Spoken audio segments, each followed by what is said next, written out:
Assalomu alaykum aziz muxlislar. Bugungi baqlajonli funchoza retseptimni Sayyid.info saytidan olgandim. Meni yaxshi ko'rgan saytlarimdan bittasi. Endi bu funchoza qanaqa chiqishini bilmagan edim. Retsept yaxshi ekan, lekin 2-3 ta qo'shimchalar qo'shilsa, salat yana ham mazali bo'lar ekan. Salat tayyorlash uchun birinchi bo'lib go'shtni qaynatib olishdan boshladim. Retseptda 300 gram mol go'shti deyilgan, lekin men 300 gram qo'y go'shti ishlatdim. Mazasida unchalik farq sezmadim, demak qo'y go'shti ishlatsa ham bo'ladi. Go'shtni ustidan suv quyamiz va qaynog'iga yetkazamiz. Suv qaynab chiqqanidan keyin ko'piklarni olib tashlaymiz. Suvga ozgina tuz qo'shib yuboramiz. So'ng olovni pasaytirib, o'rta past olovda 40 daqiqa qaynatamiz.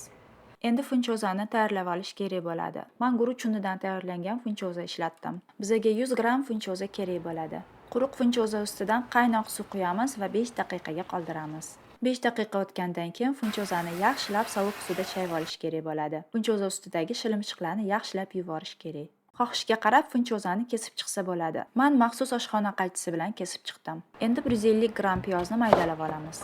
Endi navbat baqlajonga. Baqlajonni kubik qilib maydalab olamiz. Meni baqlajonim katta bo'lgani uchun men uni faqat yarmini ishlatdim. Bizga 250-300 gram baqlajon kerak bo'ladi.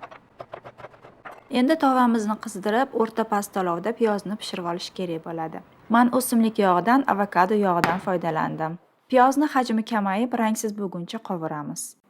Piyozimiz tayyor bo'ldi. Tovani bo'shatib, unga yana ozgina yog' quyamiz. Baqlajonlarimizni solamiz. O'rta past olovda pishirib olamiz.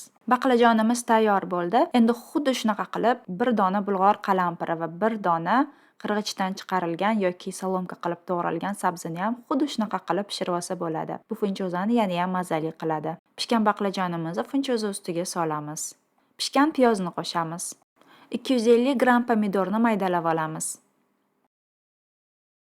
Endi kashnichni maydalaymiz. Yuvilgan kashnichni yirik qilib to'g'rab olamiz. Qolgan masalliqlarga qo'shamiz. Endi qaynatilgan go'shtimizni maydalab olamiz. Ozgina tuz va qovurilgan kunjut yog'i qo'shib, hammasini yaxshilab aralashtiramiz. Men qo'shimcha qilib 2 dona sarimsoqni ezib soldim. Yarim osh qoshiq uzum shinnisi va yarim osh qoshiq uzum sirkasi qo'shilganda yana ham mazali bo'ldi. Salatni ustini qovurilgan kunjut bilan bezatamiz. Yoqimli ishtaha. Smell like sushi? It's a noodle. O'g'lim aytishi bo'yicha bu salatning hidi sushini hidiga o'xshar ekan.